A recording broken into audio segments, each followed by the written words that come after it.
아이들이 너무 귀여워요, 그쵸? 태희가 이게 하고 싶은데 하지 못해갖고 계속 이러고 있어. 계속 헷갈려하고 있어. 이게 너무 귀여워요. 자, 너무 반갑습니다. 자, 오늘부터 우리 저 엑소디스를 통해서 우리 십계명을 좀 공부하겠습니다. 말씀 시리즈 십계명입니다. 오늘부터 10주 동안 마지막 텀 끝날 때는 아마 9계명, 10계명 아마 그 두 개를 하루에 해야 될 것 같아요. 조금 변수가 있을지 모르지만은 오늘부터 10계명 시리즈에 들어갑니다.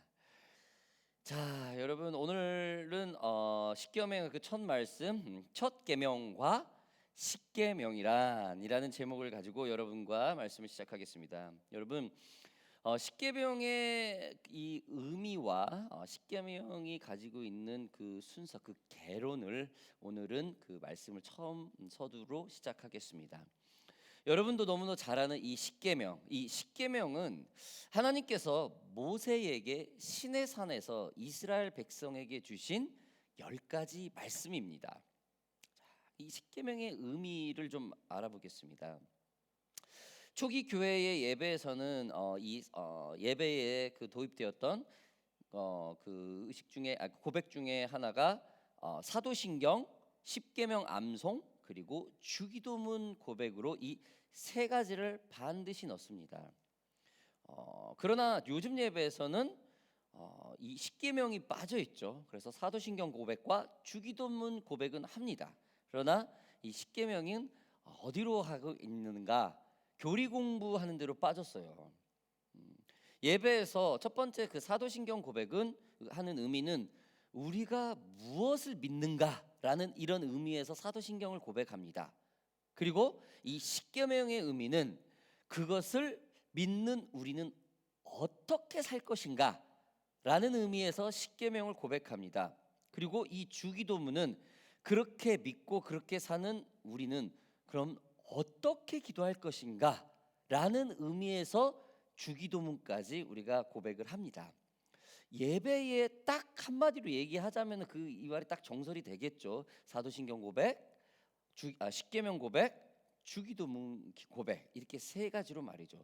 그러나 요즘에서는 이 빠진 이유가 뭔가, 개혁교회 이후에 500년 전에 개혁교회 종교개혁 이후에 계속 되었다가 최근에 많이 빠졌죠. 왜 빠졌냐면은 이 십계명이라는 의미가 그냥 그 고백되어지는 과정으로서는 의미가 너무 깊다라는 거예요. 그리고 이 십계명의 고백까지 하게 되면은 예배가 상당히 길어진다고 합니다. 그래서 이 십계명을 예배에 하는 그 단순한 십계명을 고백하는 이걸로 끝내는 것이 아니라 매년 교회에서 아니면은 그 새신자 교육, 교리 공부로 시작을 합니다. 그래서 공예배 때는 빼고 성경 공부 때 교리 문답 공부로 아주 디테일하게 공부를 하게 되죠. 그래서 저희 개혁교회 장로교에서는 핵심 공부인 교리 공부 교재인 하이델베르크 요리문답 제 92문항부터 115문항까지 이 십계명을 다룹니다. 이게 바로 우리 장로교가 공부를 하는 하이델베르크 요리문답이에요. 저도 어렸을 때 이거를 다 공부를 했습니다. 몇 번을 했는지는 잘 모르겠어요. 계속 했었던 것 같아요. 근데 요즘에는 이 교리 공부도 많이 안 해요. 요즘에는요. 자, 하이델베르크 요리문답 129문답 중에 20%가 넘는 23개 문답이 바로 이 십계명에 관한 문답을 다루고 있습니다. 또한 장로교회에서 같이 사용하고 있죠. 이 교리 공부 교재의 그 영국 교재인 웨스트민스터 소요리문답 이 교재에서 39문항부터 82문항의 이 십계명을 지금 다루고 있습니다. 웨스트민스터 소요리 총 문답 107개 중에 43개 문항이 이 십계명을 차지고 하고 있습니다. 그만큼 이 십계명이 중요하게 저희 장로교회의 특히 이 개혁교회의 이 교리책에 하이델베르크의 이 교리문답의 20%를 차지하고 있고 웨스트민스터 소요리 문답의 40%를 이 십계명이 차지하고 있습니다. 자, 여러분들 십계명이 이렇게 중요해요. 근데 왜 요즘에 십계명을 공부를 하지 않을까요? 너무 방대하죠. 성경 공부가 많이 이루어지지 않고 있기 때문입니다. 아무튼 저 오피스에도 하이델베르크가 또 아까 본 얘기했더니 가장 첫 윗줄에 이렇게 꽂아 있어요. 그래서 항상 이거를 보고 머리가 복잡하고 할 때 뭐가 좀 안 풀리고 할 때 이걸 다시 이렇게 봐요. 항상 원초적으로 돌아갈 때. 자, 우리 오션파크 교회에서도 언젠가 이 하이델베르크 교리 문답으로 우리가 교리 공부를 하는 그 날이 속히 오기를 간절히 바랍니다. 자, 아무튼 이처럼 이 십계명이라는 이 부분이 굉장히 우리 교인들한테 중요합니다. 크리스찬한테. 십계명이라고 하면 여러분 어떤 뜻으로 생각을 합니까? 계명. 좀 명령서라는 뜻이 있죠. 오더 페이퍼, 오더 리스트, 그렇죠? 그러나 이 십계명이란 말은 이 영어로 얘기하면은 텐 코멘트예요. 근데 이 영어로 의역이 히브리어에서 영어로 의역이 됐어요. 의역. 히브리어 원문에서 이 십계명은 the 바림이라는 말로 말씀들이라는 복수 단어입니다. 즉 이 히브리어를 직역하면 의역이 아니라 직역을 하면은 십계명의 정확한 뜻은 10가지 말씀들이라는 뜻입니다. 오더서가 아니에요. 명령서가 아닙니다. 10가지 텐코멘트 10가지 명령서잖아요. 그렇죠? 근데 오리지널 히브리어 말로는 10가지 말씀들입니다. 즉 10가지 하나님이 10가지의 말씀을 우리들에게 주셨다라는 뜻입니다.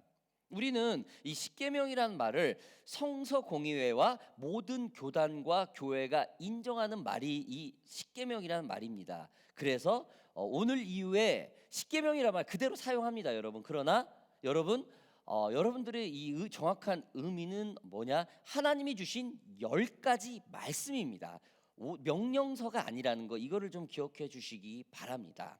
자, 아무튼 십계명은 하나님께서 우리에게 일방적으로 명령을 주신 명령서가 아니고 주님께서 우리에게 주신 따뜻한 아주 자상한 말씀 중에 하나라는 것입니다. 우리가 십계명의 의미가 하나님이 주신 10가지라는 말씀이라는 사실 여러분 다시 한번 기억하면서, 그럼 처음 계명이 무엇인가? 이 처음 십계명은 어떻게 주어졌는가라는 것을 좀 보겠습니다. 자, 성경에서 십계명은 딱 2번 나옵니다. 그 첫 번째가 이스라엘 백성이 이집트를 탈출한 지 단 3개월 만에 시내 광야에서 시내산 도착을 했을 때 첫 번째 이 십계명을 받습니다. 그게 오늘 우리 본문 말씀입니다. 모세가 시내산에 올라가 처음에 하나님께로부터 받아 전한 것으로 그 내용이 오늘 지금 하는 3절 출애굽기서 20장 3절로부터 17절까지죠. 자, 그리고 두 번째 성경에 나오는 것은 모세가 가나안 땅을 앞에 두고 자신은 죽어가며, 즉 십계명을 받은 지 40년 후입니다. 자신은 죽어가면서 이스라엘 백성을 향하여 고별 설교를 하는 내용입니다. 이집트의 종살이를 끝내게 하시며 지금까지 이스라엘 백성을 인도하신 하나님의 능력을 회상하면서 앞으로 이 적과 꿀이 흐르는 땅에 들어가서 살게 될 그곳에서 하나님의 축복을 받기 위해서 시내산에서 받았던 그 십계명을 다시 한번 강론을 하는 그 내용이 두 번째 십계명입니다. 이것은 신명기서 5장 7절로부터 22절까지 딱 이렇게 2번 나옵니다. 여러분, 따라서 십계명이 이 2번 하나님의 입으로부터 나온 게 아니라 한 번 나왔어요, 십계명은. 그러나 성경에서 2번 언급이 됩니다. 출애굽기의 시작과 출애굽이 끝날 때, 광야 시간 끝날 때, 즉 모세의 입으로 시작해서 모세의 입으로 끝납니다. 아무튼 이 십계명이 가지고 있는 처음 시작한 것이 이런 두 가지라는 것이 기록이 되어 있습니다. 이스라엘이 이집트인들에게 종살이를 하던 기간이 얼마입니까? 400여 년이죠. 예, 요셉이 자기 12형제를 데리고 같이 야곱이랑 들어가고 그 이후에 딱 400년 동안 했던 게 종살이에요. 그리고 끝나고 나갔던 시간이 400년이죠. 여러분 400년 동안 다른 사람의 명령에 의해서만 익숙해져 있다면 이것은 그냥 문화가 돼요. 그 사람 DNA가 그냥 명령을 받아서 움직이는 수동적인 사람이 돼요. 능동적인 능력이 전혀 없어요. 어떤 일을 하더라도 오다를 받아야 움직이는 사람들이 지금 이스라엘 사람들입니다. 여러분 한국의 조선의 역사가 500년입니다. 그 500년 동안에 옷, 집 그리고 생활 방식은 지금 조선이 없어진 지 140년이 지난 현재까지도 많이 남아 있죠. 아직도 조선 시대에 지은 집도 남아 있어요. 그렇죠? 조선 시대에 하던 음식과 뭐 그런 전통 혼례식이 아직도 남아 있습니다. 조선 시대가 끝난 지 지금 140년이 지났는데도 불구하고 여러분 이렇듯 이와 비슷하게 이스라엘 역사 이 이집트의 종살이 400여 년의 시간은 이 오더를 받고만 살았던 이들에게는 문화였고 전통이었고 그들의 삶이었습니다. 이러한 사람들을 하나님께서 6월절에 이집트에서 탈출시킵니다. 그것도 자신 스스로가 아닌 그들이 알아들을 수 있게 모세의 일방적인 오더에 의해서 탈출을 하게 됩니다. 오더하지 않고 인격적으로 말했으면 결정 안 했을지도 몰라요. 아무튼 400여 년 동안 누군가의 오더로만 살던 이 오더로만에 익숙해져 있던 이스라엘인들에게 광야의 삶이라는 것은 굉장히 이게 쉽지 않은 거예요.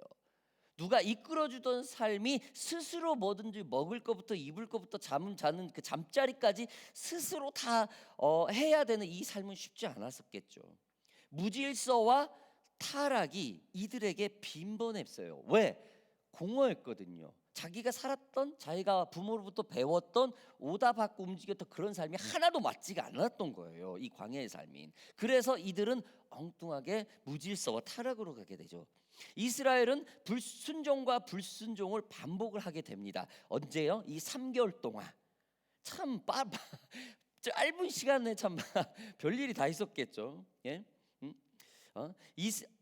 무엇보다도 이스라엘은 적과 꿀이 흐르는 약속의 땅으로 끊임없이 움직여야 해요. 내일 일도 어떻게 알 수 없는 그런 일들이 계속 반복이 되는 그런 여정의 시기였습니다. 이스라엘의 탈출 이집트 후에 사막의 여정이 시작되면서 이들에게는 원망과 어려움 또한 굉장히 버릇처럼 호소하게 됩니다. 전쟁과 배고픔을 경험해야 했습니다. 하나님은 이들에게 많은 이적과 하나님이 살아계시다는 표적을 보여주면서 적과 꿀이 흐르는 땅에 인도하시겠다는 그 중심을 정확히 나타냅니다. 그럼에도 불구하고 이스라엘은 하나님의 약속을 의심하는 그런 불순종을 하게 됩니다. 이때 이집트를 탈출한 지 3개월 만에 시내산에 도착하게 된 것이죠. 그리고 첫 번째 주신 하나님의 말씀이 바로 오늘 십계명 이전에 19장의 말씀입니다. 오늘 본문 말씀 그 전을 좀 보겠습니다. 제가 한번 읽어볼게요. 19장 1절로부터 6절까지 말씀입니다. 제가 한번 읽어볼게요. 이스라엘 자손이 애굽 땅을 떠난 지 3개월이 되던 날 그들이 시내 광야에 이르나니 그들이 르비딤을 떠나 시내 광야에 이르러 그 광야에 장막을 치되 이스라엘이 거기 산 앞에 장막을 치니라. 모세가 하나님 앞에 올라가니 여호와께서 산에서 그를 불러 말씀하시되 너는 이같이 야곱의 집에 말하고 이스라엘 자손들에게 말하라. 내가 애굽 사람에게 어떻게 행하였음과 내가 어떻게 독수리 날개로 너희를 업어 내게로 인도하였음을 너희가 보았느니라. 세계가 다 내게 속하였나니 너희가 내 말을 잘 듣고 내 언약을 지키면 너희는 모든 민족 중에 내 소유가 되겠고 너희가 내게 대하여 제사장 나라가 되며 거룩한 백성이 되리라. 너는 이 말을 이스라엘 자손에게 전할지니라. 이 말을 받게 됩니다. 그러면서 오늘 본문 말씀 이 십계명을 말씀을 하시는 거죠.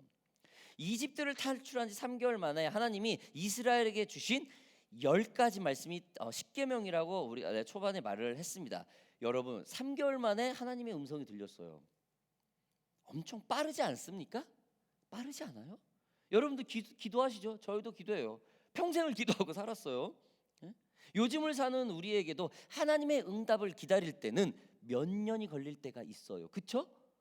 어떨 때는 누구 간증이 들으면 몇 수십 년이 걸리는 응답도 있어요.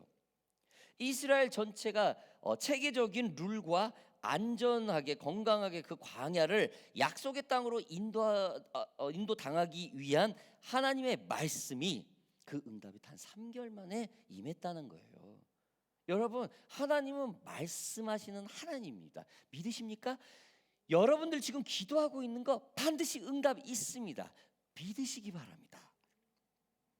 하나님께서 이처럼 이스라엘에게 준 10가지 말씀 중에 그 첫 번째 말씀, 그 첫 계명이 오늘 본문 말씀입니다. 너는 나 외에는 다른 신을 내게 두지 말라. 이게 바로 첫 계명입니다.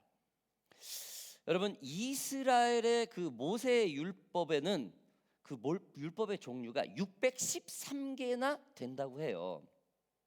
이 중에는 해라, 퍼밋, 하라라는 계명이 248개라고 합니다.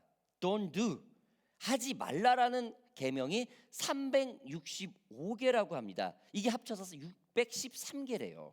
여러분, 하라라는 계명보다 하지 말라라는 계명이 더 많아요. 그렇죠?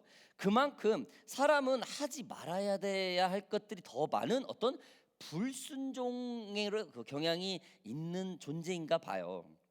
아담의 타락 사건 이유겠죠, 아무래도. 여러분, 그래서 어느 신학자는 613개의 이 모세 율법 전체를 순종으로 해석을 한답니다. 왜냐하면 우리의 몸의 뼈가 248개래요. 하라 해야 한다는 율법 개수 248개하고 똑같아요. 우리의 몸 뼈가요. 그리고 하지 말라 우리의 1년이 365일이니까 1년 내내 몸을 들여서 순종을 해야 한다라고 해석을 한다고 하고 있습니다. 물론 굉장히 좀 이렇게 설득력 있게 말하려고 하는 그런 예겠죠. 그러나 이 말이 상당히 우리에게 이해할 수 있고 설득력 있는 예가 됩니다. 기억하기 쉬운 예가 되죠. 여러분, 오늘 설교 초반에 말씀드렸듯이 십계명은 명령이 아닌 하나님께서 우리에게 주신 말씀이자 대화라고 했습니다. 부모가 아이들에게 그 부모의 이야기를 들려줄 때 말하듯이 그렇게 대화하는 것이 바로 가정교육이죠. 부모의 권위가 그 대화 속에서 서여지고 부모의 그 사랑을 그 대화 속에서 우리 자녀들이 느끼게 되죠. 또한 우리도 그런 상황에서 자랐고 말이죠. 여러분,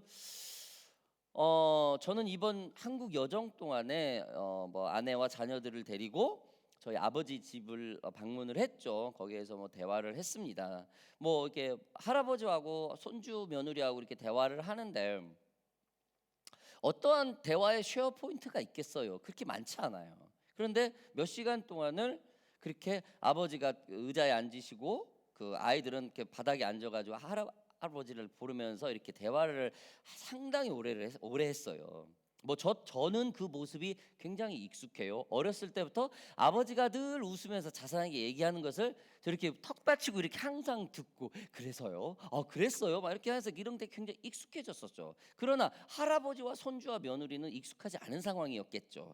그래서 저는 자녀들을 항상 아버지가 저한테 했던 것처럼 나 또한 자녀들하고 항상 밥을 먹을 때는 항상 대화를 그렇게 했어요. 나 아빠한테 경청하게 집중하게 늘 그렇게 턱을 빼고 그 다음에 계속 그래서요 라는 이렇게 어땠는데요 그랬어요 라고 이렇게 되받아칠 수 있으면서 대화를 이어갈 수 있게 이거를 10수년 동안 아이들한테 끊임없이 전했었죠. 내가 배운 것처럼. 그렇게 하니까 이제 3대 한 대를 거쳐서 3대에 만났을 때 그런 일이 벌어졌는데 특히 여기 있는 자녀가 할아버지하고 무슨 한국말이 제대로 되겠어요. 할아버지는 단어도 옛날 고전적인 단어를 많이 쓰는데 그런데도 굉장히 껄껄껄껄 웃어가면서 서로 얘기를 하는 그런 사랑이었었죠. 그 대화 속에서 할아버지는 자신의 어떤 자존감이 높아지고 굉장히 기분이 좋았고, 자녀들은 잘 알아듣는지 못 알아듣는지 그냥 대화를 하면서 존중의 의사를, 리스펙트를 표현을 했다는 것이죠. 그러면서 할아버지가 너무 행복해했다라는 거예요. 아이들도 너무 이렇게 좋아했었고, 그러면서 결국에는 물론 우리 집 전통이지만 아이들한테 용돈을 막 줘요.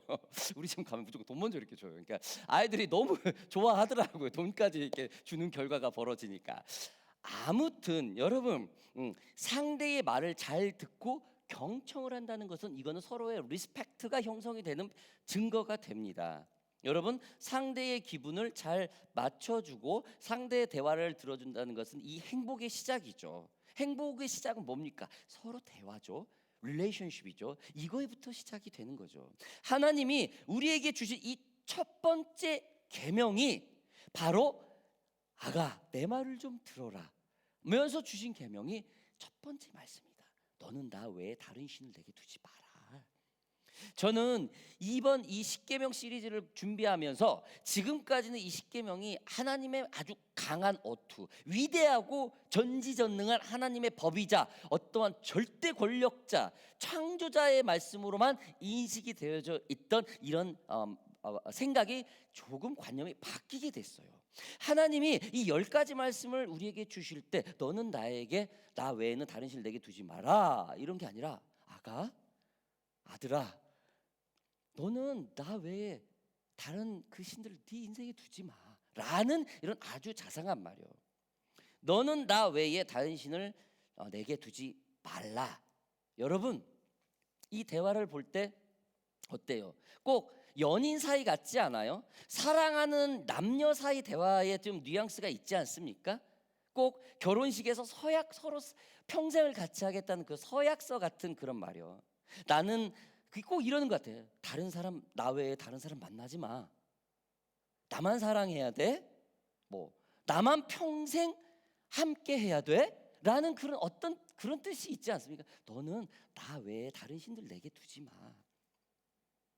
너무나 우리를 사랑해서, 너무나 이스라엘 민족을 사랑해서 하나님께서 그 첫 계명을 사랑으로 주신다는 거예요. 여러분, 우리가 오늘 첫 계명의 말씀을, 십계명 말씀의 그 첫날을 시작을 했는데 조금 이 십계명이란 이 뜻 의미를 조금 바꾸게, 다르게 여러분들이 가지고 있었으면 좋겠어요. 명령서가 아닌 하나님이 우리에게 주신 아주 따뜻한 사랑의 말, 그런 사랑의 대화 첫 번째 항목이라는 것이죠. 말씀을 정리하겠습니다. 오늘 여러분과 저는 십계명 시리즈 첫 시간을 함께 시작하였습니다. 그렇습니다. 앞으로 이 십계명이 하나님의 우리에게 주신 그 사랑의 말씀이라고 그 의미를 두었으면 좋겠습니다. 이 십계명이 하나님이 우리와 대화하면서 가장 첫 번째로 이 말씀을 뜬 그런 대화 말입니다. 처음으로 모세를 통해서 이 이스라엘 민족에게 출애굽을 한 지 단 3개월 만에 첫 번째로 말한 게 너는 나 외에 다른 신들을 내게 두지 라는 이런 말이죠. 여러분, 아주 자상한 말이라는 걸. 하나님은 사랑이시고 우리를 너무도 사랑하시기에 저와 여러분들을 그런 하나님이 이런 십계명의 이 시리즈를 통하여서 하나님의 진정한 사랑을 알게 하게 시작하는 그런 말씀이 십계명인 줄 믿습니다. 오늘 저와 여러분들이 이런 십계명의 시리즈 속에 흠뻑 젖는 앞으로의 10주가 되기를 주님의 이름으로 축복합니다. 오늘 제가 좀 기도하겠습니다.